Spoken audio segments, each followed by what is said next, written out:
Let's begin.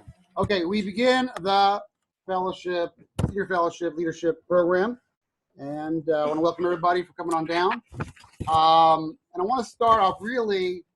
We were preparing for this for actually a number of months, and the question I want to share with you I'm going to create a fictional story of sort of a composite of what I call the Steve Goldberg, the fictional MG senior fellow personality. Person has been in MG for precisely 3.5 years. They've gone to all right Wild's classes. They've been to numerous Shabbatons. They're regular, either on the west side, east side, or downtown. Everybody knows that person's Steve's face. They've been in the fellowship, but so they start to spread their wings in the Jewish community. So they go to a shul, and they still walk in there, and the chaz is going like 800 miles an hour. And of course, the guy did not walk in time, so he didn't know to start on page 2. So he doesn't really have a full grasp of where he's at. So there's a sort of like a sense of a lack of the knowledge area. That's number one. Then he has phase 2. He has at his apartment on the Upper West Side. He's having people over and asked to do divrei Torah. Doesn't feel 100% comfortable yet. Questions that happen in the kitchen. Not always know what to do yet. And basically sort of a sense of being a guest in the Jewish community. Like, I'm dependent upon other people to tell me what to do, and I don't have a sense of autonomy or independence. There's still these big gaps in my education.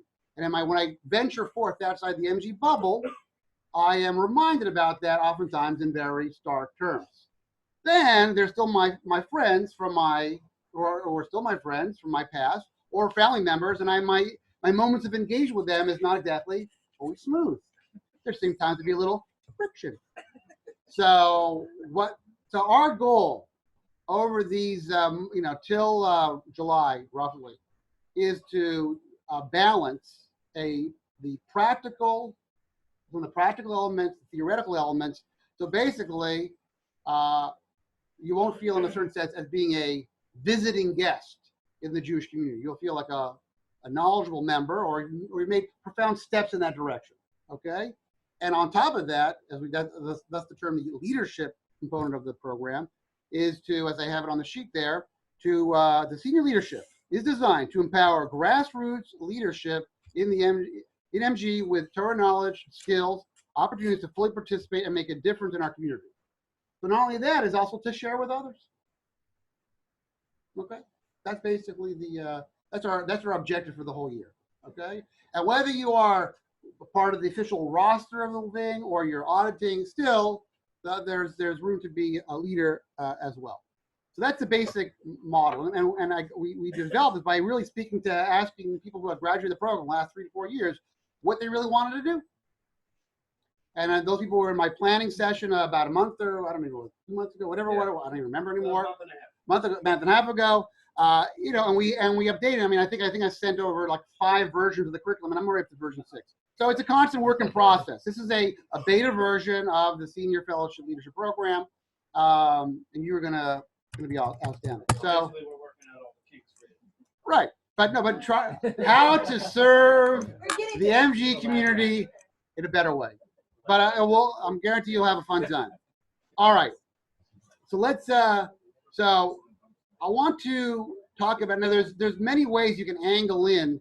How do you deal with the fact is that here's the reality. I know it's a surprise.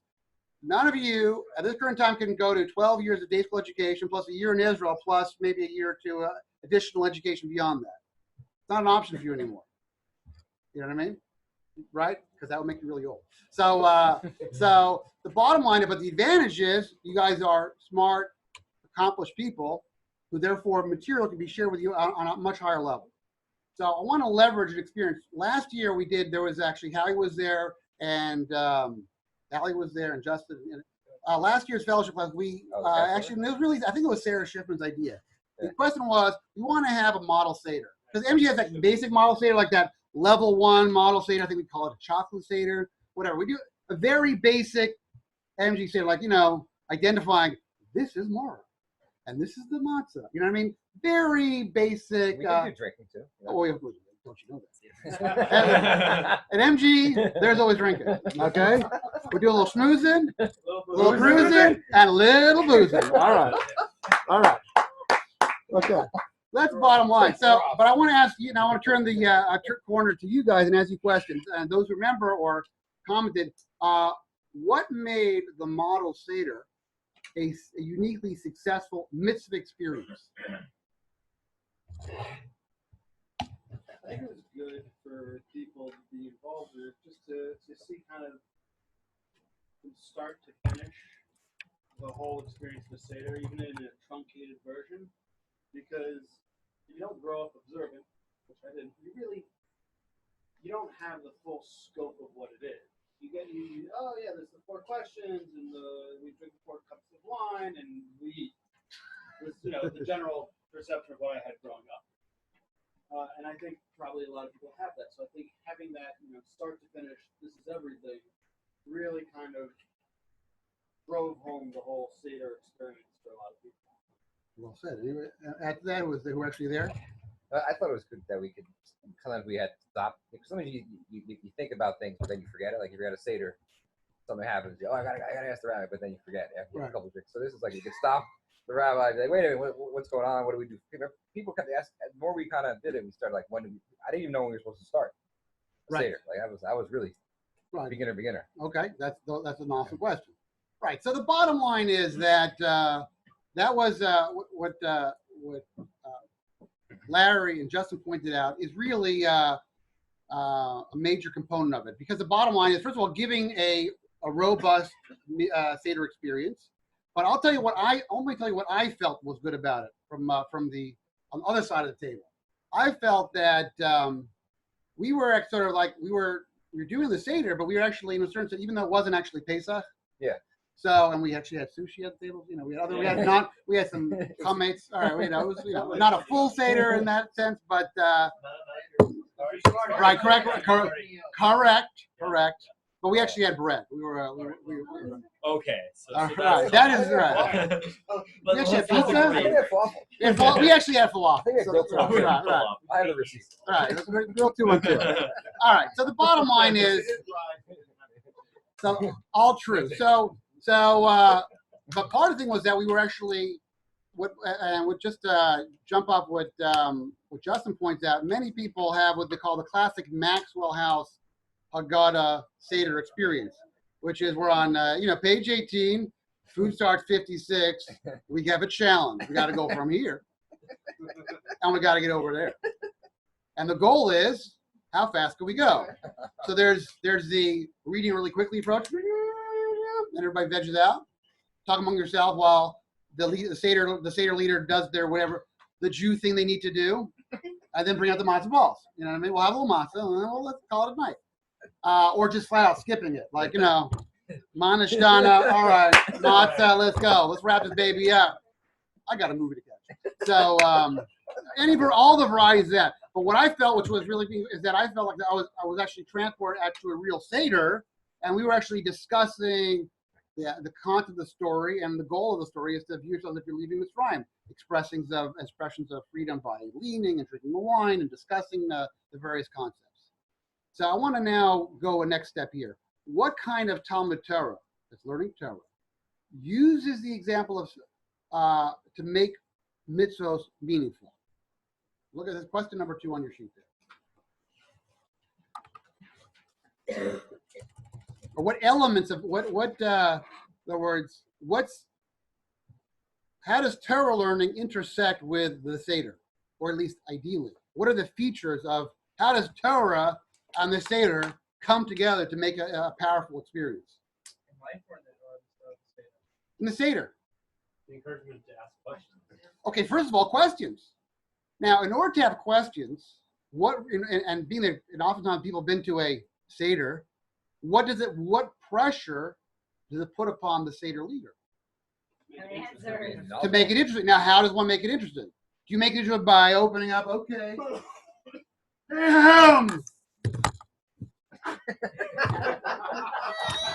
Open up the Haggadah, page 1. All right, is that the way that show the pictures? No. Is that going to be an effective Seder? Why not? Not relevant. Not relevant, not timely, not engaging. So how does one overcome these challenges? Go to senior fellowship. I understand that, but what is so what's the what is the ingredient? I understand that. That's the answer, of course, to everything. Interactive engagement. Yeah, but how do you cause interactive engagement and relevant and You ask. Yeah, the leader can ask questions. how does the leader know to ask the questions that's appropriate for their to the people around the table? But you You give need knowledge, but even if you have knowledge, it's still not enough. You need to know what you want to get out of the experience. Okay, so you need to know, you have to understand what the educational needs and the sensibilities and sensitivities of your audiences, and you have to prepare. Oh yeah. Prepare.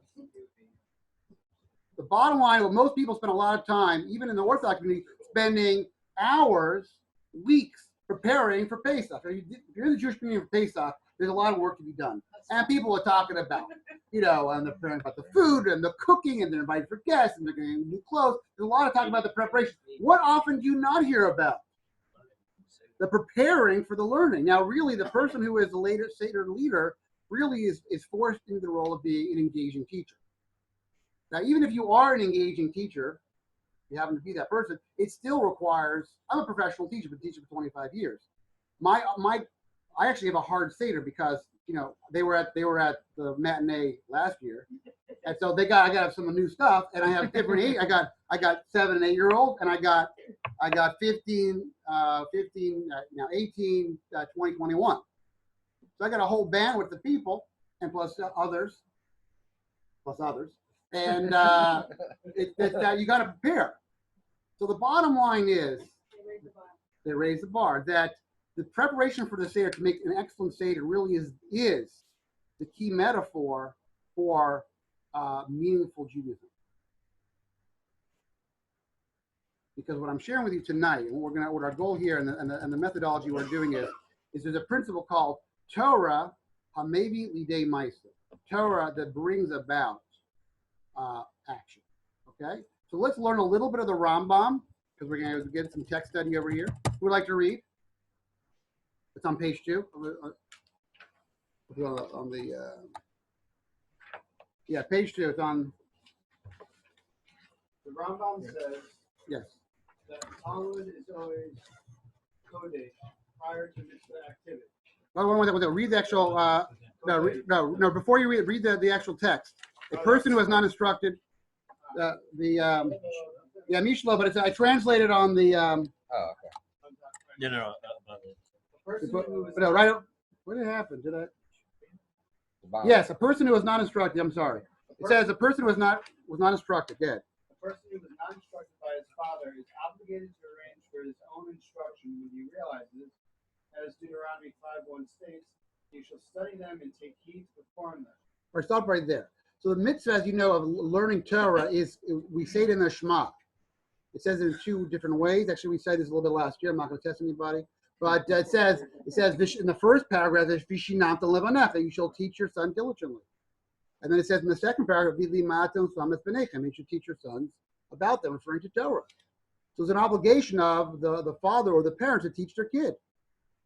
So therefore, right. So the Rambam gets to the point, but let's say a person, which is by the way now in America the rule, not the exception.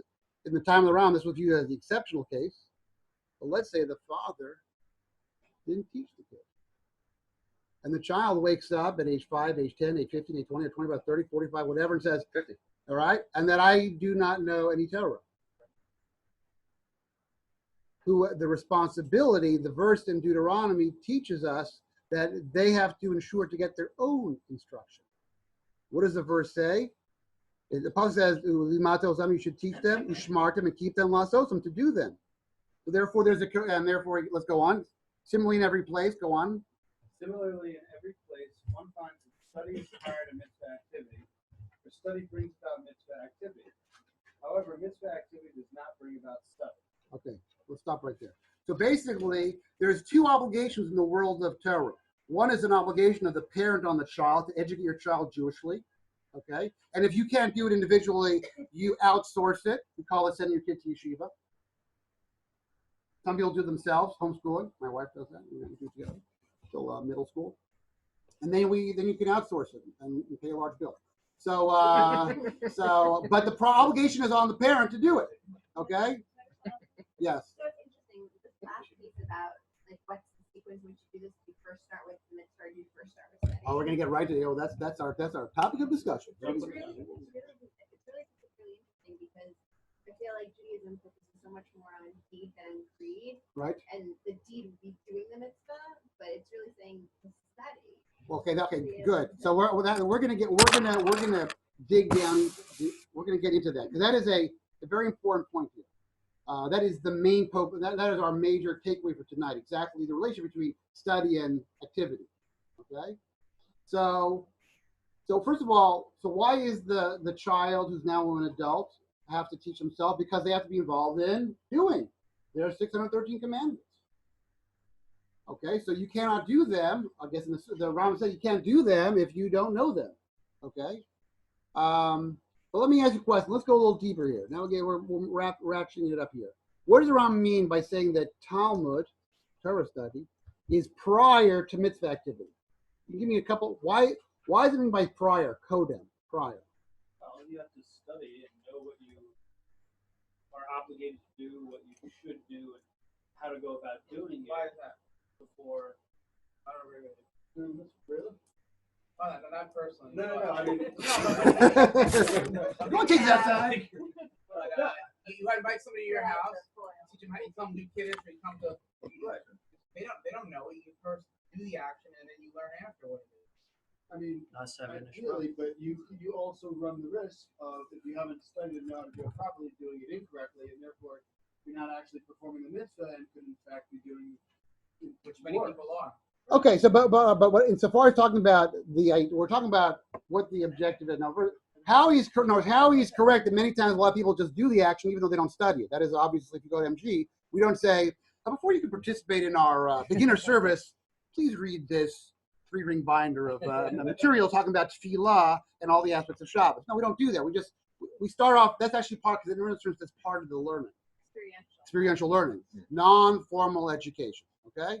But what most people would give the answer that Justin did is that basically I can't do the mitzvah if I don't know that it is a mitzvah or how to do that. But let's take a mitzvah like we just had for shaking lulav. How long would it take for me to instruct any person in this room to fulfill the mitzvah of lulav fully? Well, okay, maybe not 30 seconds, but maybe 15 minutes. So does the Rambam just say simply how to simply perform the mitzvah? Is that what he said? When he says that, like to do it with intention, to understand what you're doing, To fully understand it could take a lifetime. okay. All right, so we have something. We have a gap between 15 minutes and lifetime. So somewhere between that 2 points. Right? I saw how shows this year. I don't think anyone can argue with that. Right. Still scratching my head. Right. Exactly. Okay. So the bottom line is, so it's not limited, and Elliot is correct. It's not the first step of the learning prior to the thing is just to be able to perform the activity.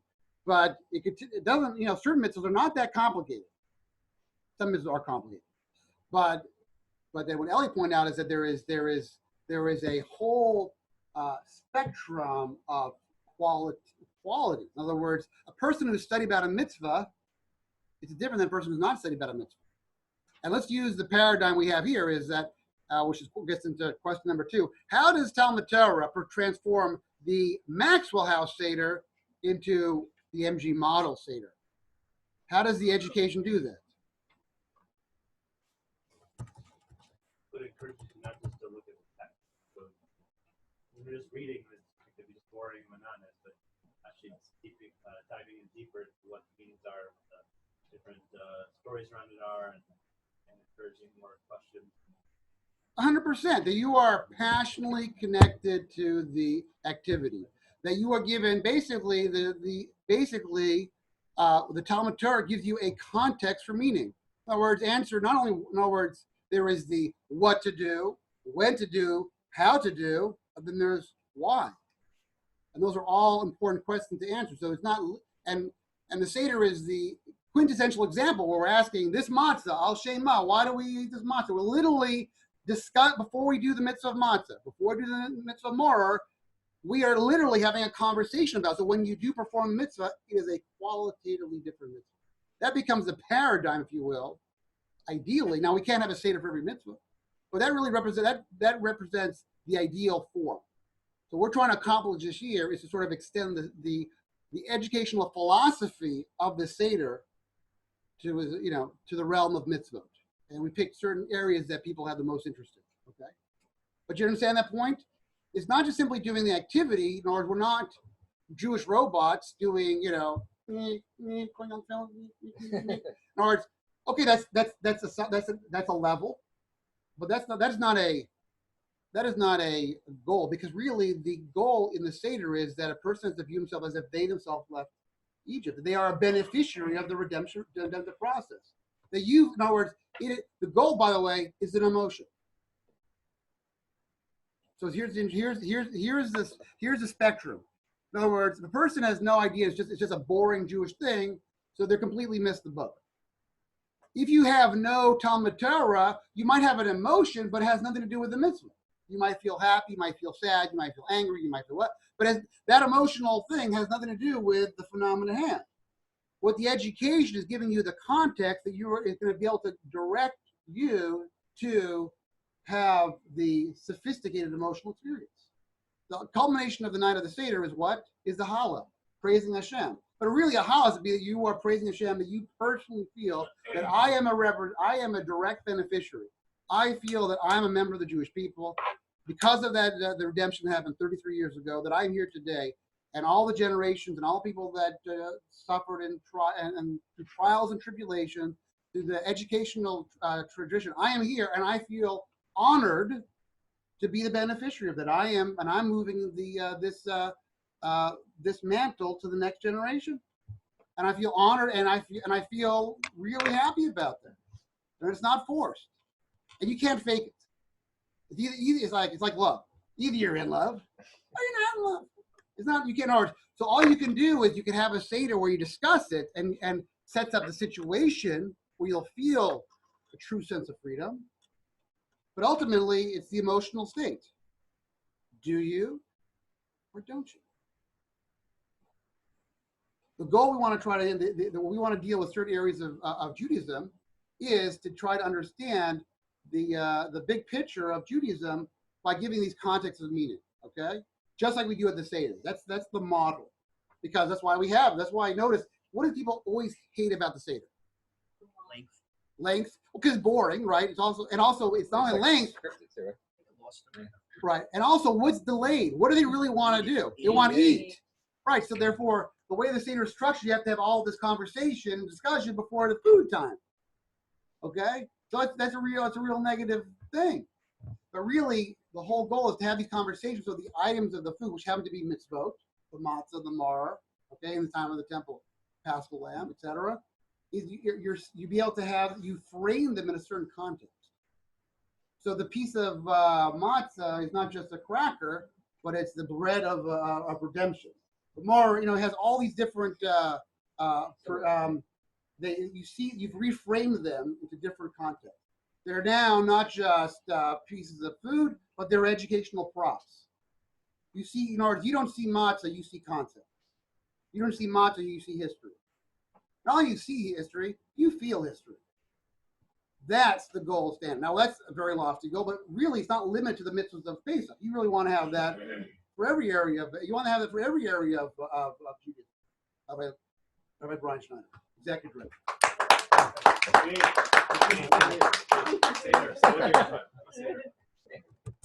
So that's our mission. That is our mission. So basically, to put it down to a few Hebrew words, it's Talmud Torah HaMevei Lidei Ma'aser. The Torah that is prior to the activity of mitzvah doing, but not only just simply to know practically what to do, which we will cover, but will provide context for meaning, so it'll be a meaningful experience. Because one of the biggest challenges in the modern Orthodox world, because I want you guys not to feel bad, like all the other people that got it all great there, and some people who have spent some journeying in there, it's not so roses. Most Jews who will grow up observant, even they know they have knowledge of the practical. They know they're very good with the what of Judaism, but they have massive deficits in the why of Judaism, A, and B, their Judaism oftentimes feels very rote.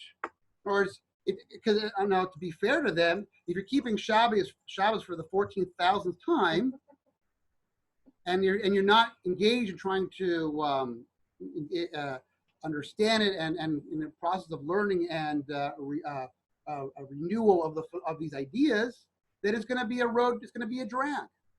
That's sort of why I think the partnerships exist in the Jewish Center, MJE, or Fifth Avenue. It's so powerful, right? Or the possibility for it is so powerful. The possibility. It's not so simple. Because there's a big chasm. As beginners, there's still so much to learn from people who do it regularly, and on the other hand, That's how true. to help them energize and keep it exciting. That is true. 100%. There's an actual level of proficiency from the study that you have to attain first before you should even try to do these. No, look, no, I agree with Howie. You know, when we bring somebody to MG, they don't know, they cannot know what Shabbos. We have sort of a MG record. We had somebody in one of our 3 locations who came to one of our services who never heard the shofar before. Now, on the assimilated ometer, that's a full 10. That's a full 10. Okay, but we didn't say like, well, you don't know about the mitzvah is expressed in Leviticus 23 and. This course, you're saying there needs to be a level of proficiency attained, and is that No. an objective or a No, subjective? what we're trying to do here, I'm going to go to the next step of the educational methodology, how we're going to get there. But what I want to share with you that the experience that we had, and at least last year in the Model Seder, by providing a Talmud Torah learning background before we did the mitzvahs, and that was transforming of the mitzvahs, is the model for all of the 613 mitzvahs. Shouldn't be like we do Pesach in a much more engaged way, and we do have discussions, but other things we just do it thoughtlessly, as Isaiah says, "Commissions on Nashim Lada" in a robot, like a guy instructing a worker. Just davening, get from here to there. You know what I mean? When I was a kid, I remember when I would come into High Holiday, it was I was like, oh my. So what's the first thing I do? I come into shul, take the large berm-bound sitter, it was like a telephone book. And I'd be sitting. Of course, they didn't have groups. It was not progressive any kind of way. So I'm sitting next to my dad. I'm looking at this, and the real I say is like, okay, we are now. Where do we got to get to? 785. And that's why I learned the division, because you have to divide by half because we're not both Hebrew and English. So I said, and then I start to figure out. Then I start my math. Like, okay, the Chaz is traveling about this rate. I will be liberated from the shul penitentiary about 12:30. I'm thinking 12:30. Hey Harry, what do you think? 12:30 or 1 o'clock? $20 on that. Okay, that was my whole sense. It was just a painful experience. Zero. Now I was a little kid, so I couldn't. In a certain sense, it can't be more of that. But my father was old school, so I had to sit there like the whole time. So whatever. It wasn't as much. It wasn't as much. Rosh Hashanah, Yom Kippur I could take. It was all of Rosh Hashanah and all of Yom Kippur, the full Monty. So. Well, wait. So Rabbi. Yes. If you definitely think that it needs to start with actions, then how do you kind of interpret what Rambam says? No, I'm not saying so. I'm saying that you should always do the. In other words, you start with a child. In fact, the halach is by chinuch is you educate the child to do the mitzvah as soon as they can perform the action. Well, wait, no, specifically though, why does he say mitzvah activities does not bring about study? That's a very good question. Well, let me ask everybody. Let's throw that. That question is worthy of everybody else. In other words, Rambam says that Torah study brings about action, but the reverse is not true. But mitzvah does not bring about Torah study, and that's all. And also, why does Rambam have to mention that? I mean, Okay, Evan, you want to take a stab at that? I think it goes back to what you just said about you grew up this way, religious, you just pray and go from here to there. That you're actually fulfilling a mitzvah of prayer. Right. Or if you just do whatever it is, you put it in tefillin, you fulfill the mitzvah of tefillin, but there's no meaning to that. It's not actually encouraging you to understand, the why and the question and to. Correct, because also what happens is a very interesting phenomenon. There's a religious phenomenon. Or if I do an activity purely in a rote, there is, and if you grew up that way, there is a fulfillment. You have a sense of, yeah, I did something. I accomplished this mitzvah. If you share that same mitzvah with somebody who has no background, they'll say, well, what are you doing? But that is often, if you start doing the action frequently and in a much an unthinking way, it's not going to cause reflection because that becomes psychologically, I get a religious satisfaction that in other words, I can check off like, mincha, ching, ching, Myra, ching, ching. And in my mind, I'm comfortable for some reason or another that I didn't think about that for 1 second. That seems to be okay. You share that with a person who has no background. They'll say, like, well, what did you accomplish? Is there nothing else you can do for the next hour? I can think of some activities if you want to do. You know what I'm saying? So the bottom line is that in other words, the Talmud Torah does, if you appreciate, or Talmud Torah is designed to develop an appreciation. If Talmud Torah is done well, it develops appreciation, and you actually want to do the mitzvah. All right, Dave. So, two things. First of all, you're inspiring me to want to prepare for the Seder starting tomorrow. You owe it to your daughter. Yeah, no, I do. Start now. She already asked me some questions. She should have. Okay, good. She's 2 weeks old. I understand that, but she's precocious. We know that. She's a week behind. She's a pauper. She's a week behind. I understand that. But Go ahead. that's not one of the two things. So it doesn't work this way as well, I think, for Bar Mitzvah, but since we're talking about the Sidarim as an example, I can tell you, having led one of the Sidarim each of the past 2 years, when you do have children, it actually works really well because that's actually what we're supposed to do, right? We're supposed to educate and make our children understand why God took us out of Egypt and so on. So I always put my niece and my nephew, and soon my daughter, but right now my niece and my nephew, I'll put them on either side of me. And as you said, I prepare. I spend probably a week before looking things up. Good man. Looking up online. And I ask them questions.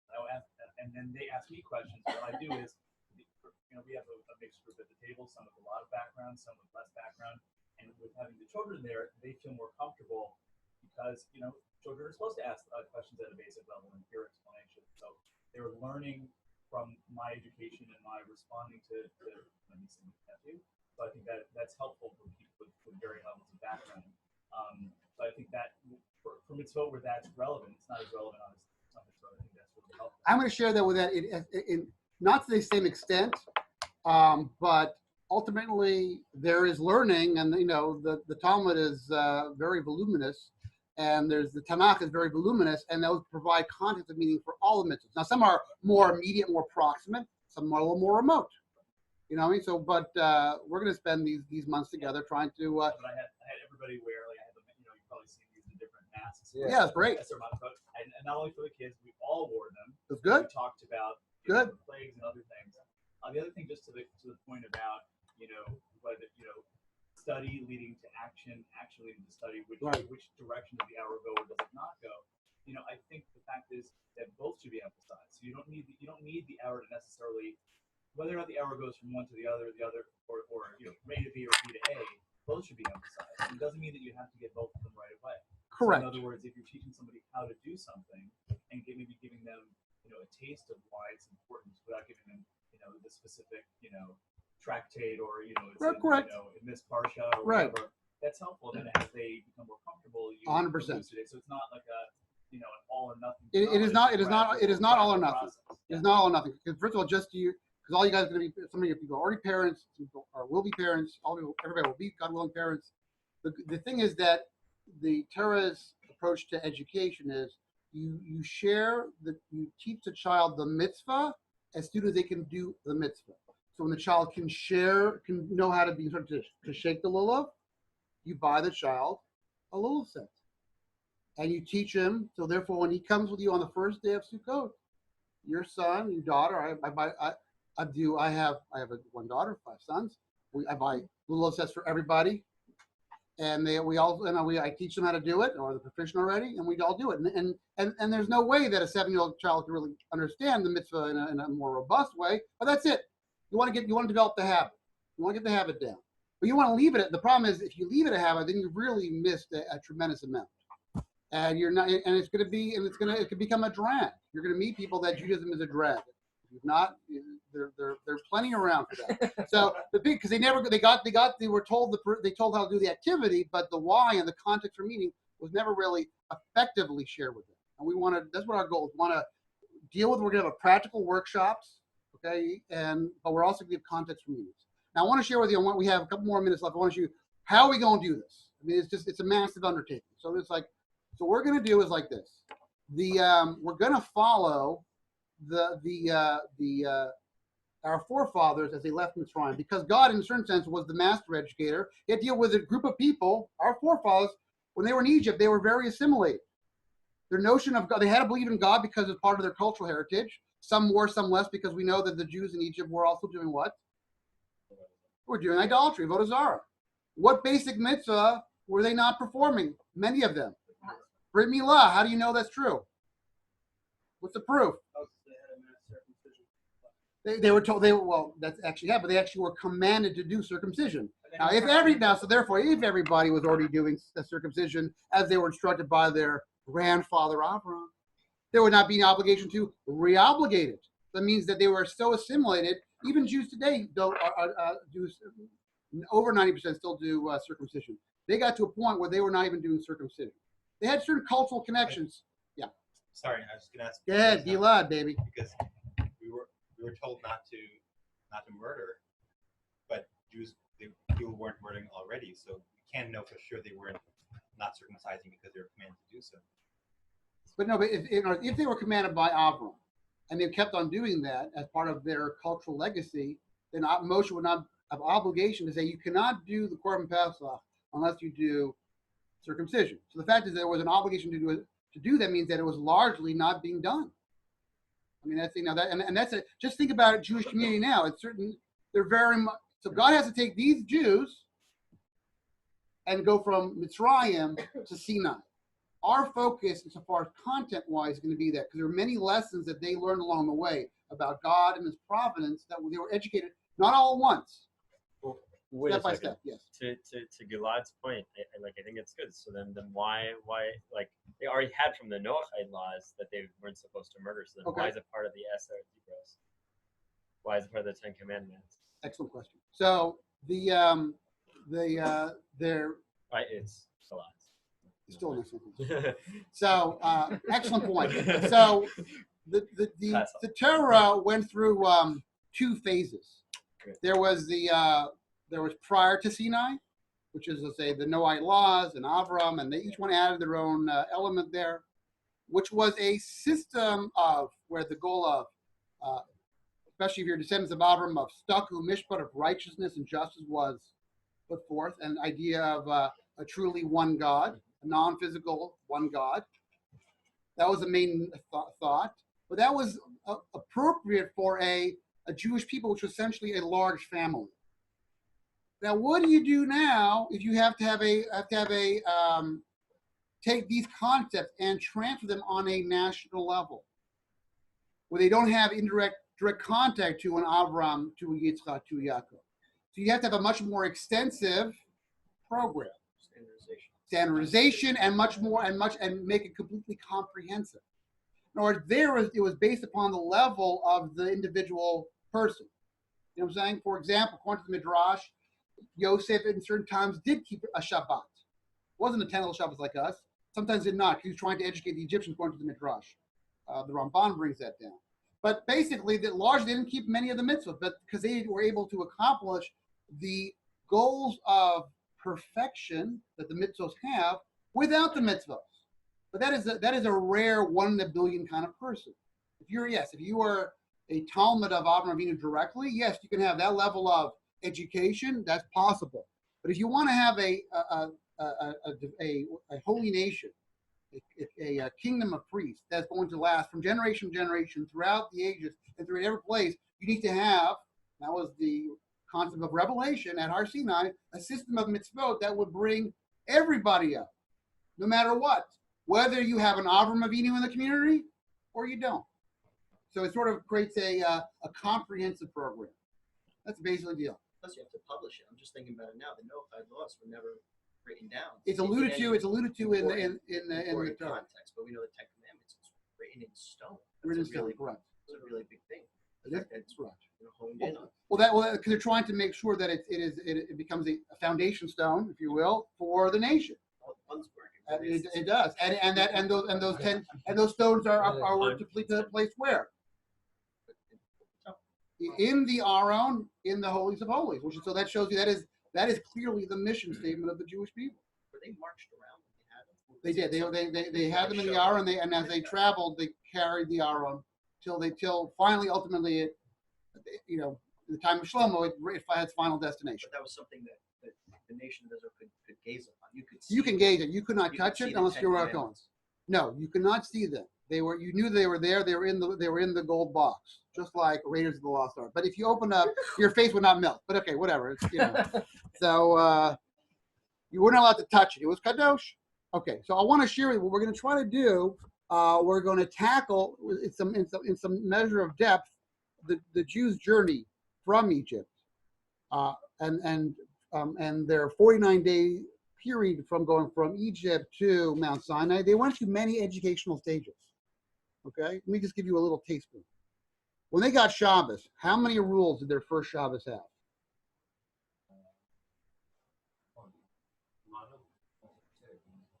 Rest. Don't work. Don't collect. You get the double portion on Friday. Don't collect. So don't go out to collect. That's one. Don't leave the camp. Don't leave the campus two. Yeah, basically it's don't collect the manna and stay in the camp. Stay in, and you couldn't leave the greater camp thing.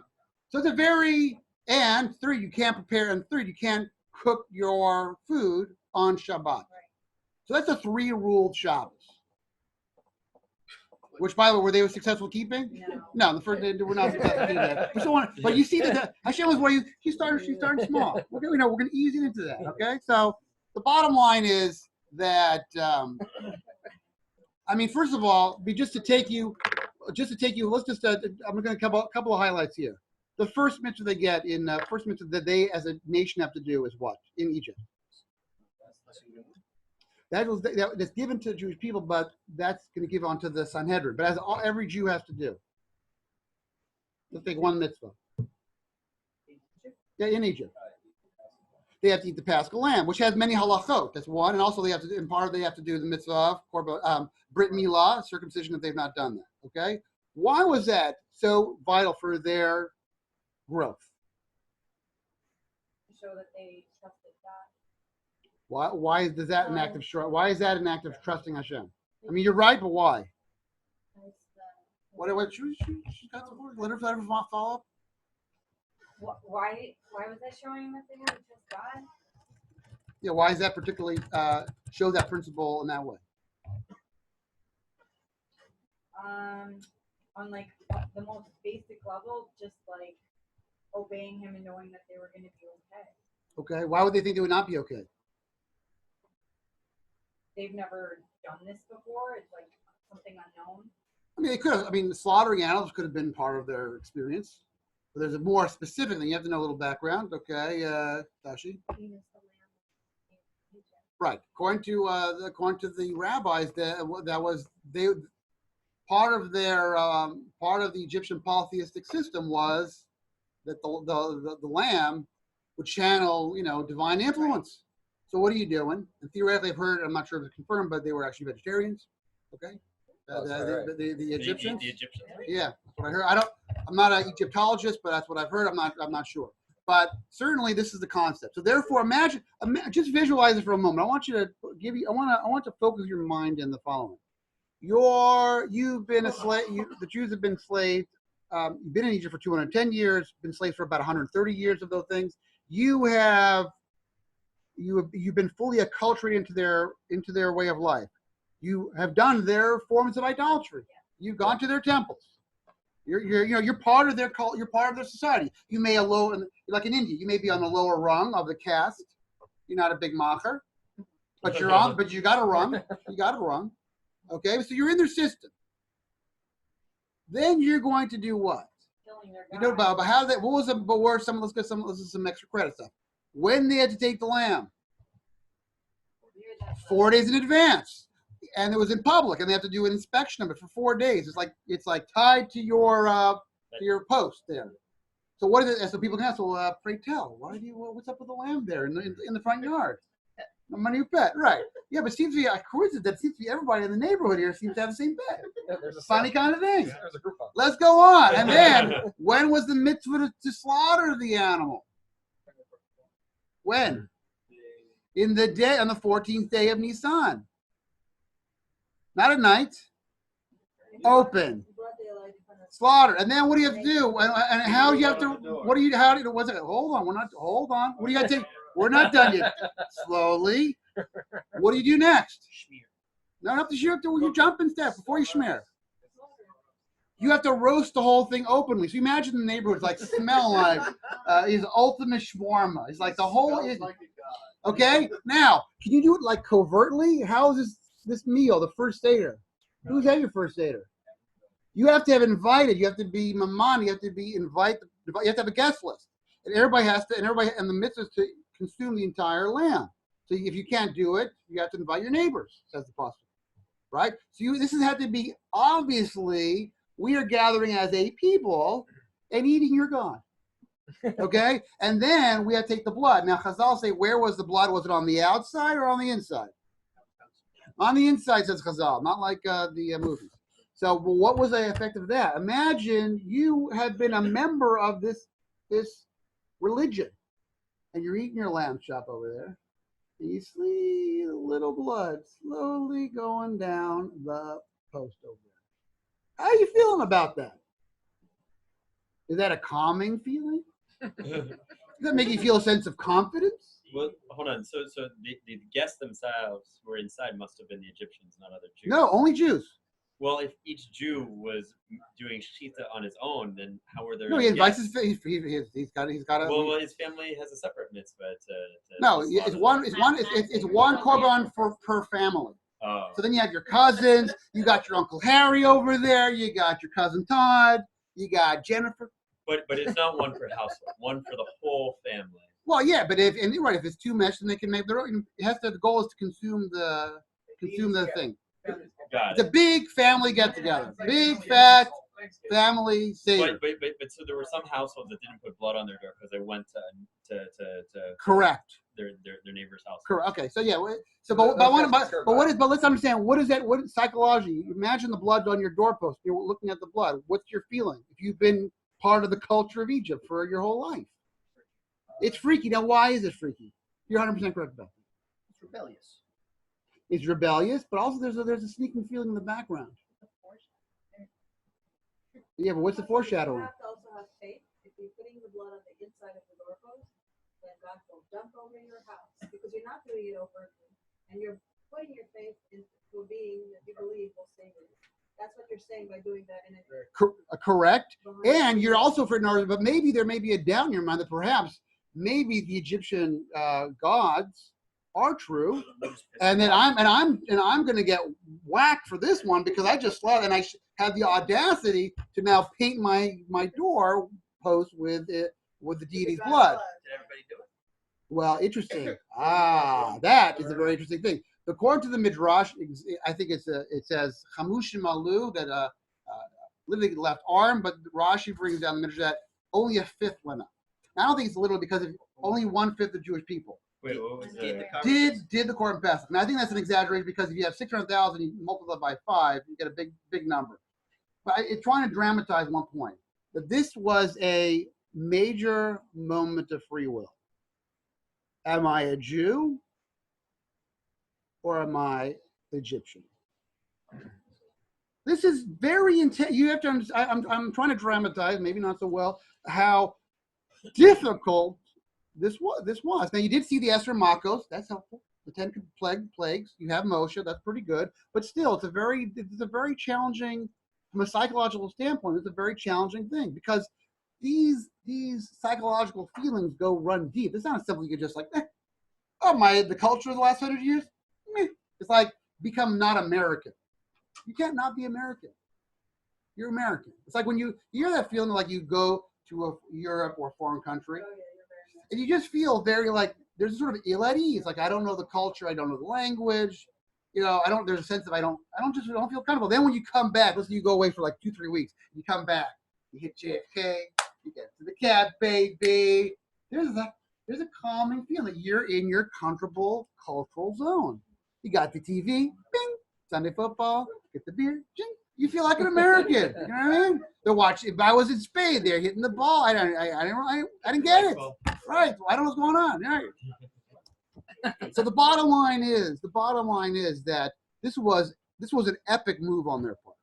this was an epic move, and it was, going back to what Kim said, it was a tremendous act of faith, of showing their emunah that this is they had conviction, but there was some doubts, and there were some doubts about motion. I think were not fully realized until they hit the splitting of the episode of the splitting of the Red Sea, which happened roughly a week later.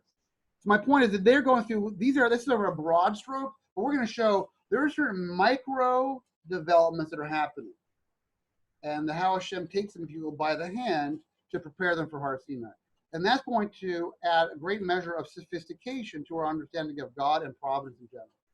That is our educational mission for this year, plus practical applications as well.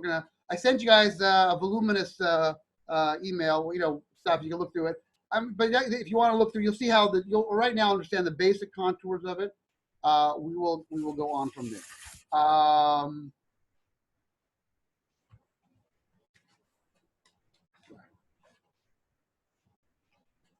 Because really what we're trying to get to is understand what is God's mission for the Jewish people at Har Sinai. It's a Hebrew, it's 4 words. In English, also, maybe a little more. Mamlechet Kohanim v'Goy Kadosh, which translates as a kingdom of priests and a holy nation. We are to be partners with Hashem. We have to understand what that partnership means. It's another one of our goals. All right, so do you understand? So I'm just going to put it on. If you had a long day and you're vegging out, I'm going to give you the 30-second review here. This is all I'm saying. Our mission this year is, of course, become more educated and be leaders in our MG community by turning our understanding of mitzvot from a Maxwell House Seder level of mitzvot, which is superficial and vapid in its understanding, to a full-fledged, robust, meaningful, let's say, model Seder experience. We're not going to limit to the mitzvahs of the Seder, which are the granddaddy of these kind of mitzvahs, but we're going to extend it to the other areas of the Torah. The way we're going to do it by showing concepts, background concepts, of Jews journeying from Mitzrayim to Sinai, and how God, as the master educator, educated Jewish people to new concepts they who were coming from an acculturated background took them. And he did not give them all concepts all at one time, because if you're a teacher, that would be foolish. But God did not do that at all. Okay, so that's the totality that's our educational mission of the year. Question? Is this what's the source? Is this like a standard? Where's the source of your teaching? Is it from the Talmud or is it? Well, we're going to learn the Chumash. Now we're always going to start from. No, but I mean this perspective. Is it written about it in textbooks already? Well, I'm going to make the measurement that I've made the case is that you're going to view that it's self-evident from the Torah. That's the measurement. It's self-evident. But I mean, is this perspective coming from also? It's coming from which is generally those who've been in my class for more than 10 to 11 minutes. It is, I would argue, a Maimonidean perspective. I did not miss a beat. We did quote from the Ram from class 1. I will not disappoint. Okay. If you want a textbook, this is your textbook. All right. So, but forget about no. My goal. No, but Gilad, my goal here. No, my goal is that when we're learning the text, I want to make the case that it's self-evident from the text. That you, as an independent researcher, will say, yeah, that's what's really going on here. And if I don't make the case, then I will learn from you that I've actually made a mistake. So I'm in a win-win stance. So, all right, so that's the basic deal. I don't want to go to the next one. Any more ideas?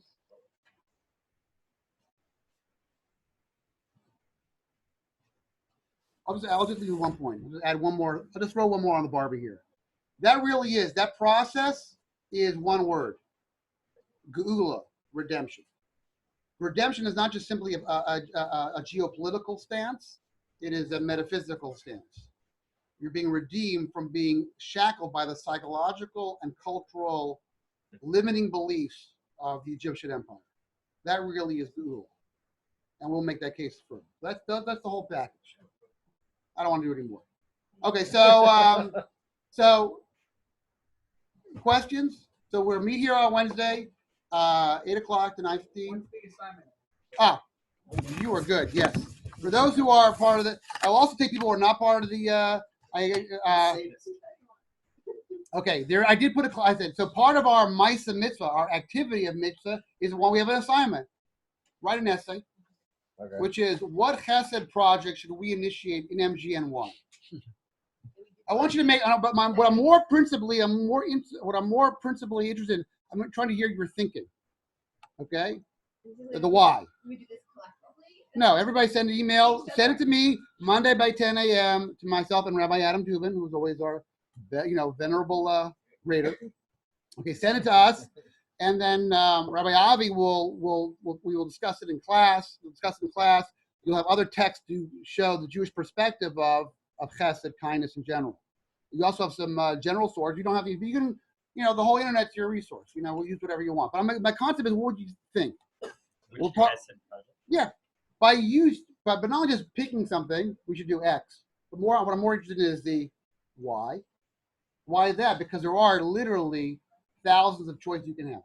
Okay, so that's the point. And if how do you sell something you're supposed to do collectively? Yes. We're not, but I'm doing this in a more. But before we get to the actions, You we're want the again thought process. part of the thing is what we said. Talmud, Torah, maybe they didn't mind. So we're doing the learning to bring about action. So I don't want to do Chesed off the cuff. I want to do thoughtful Chesed. So in order to do Chesed, we have to be educated about Chesed. You see that the context there? Okay. So the only ones who are obligated to do it are people who are in the fellowship, who are in the program. Those who are not, it's just, you're just awesome if you do it. So that's it. That is the deal. If you have any questions, I'll send you.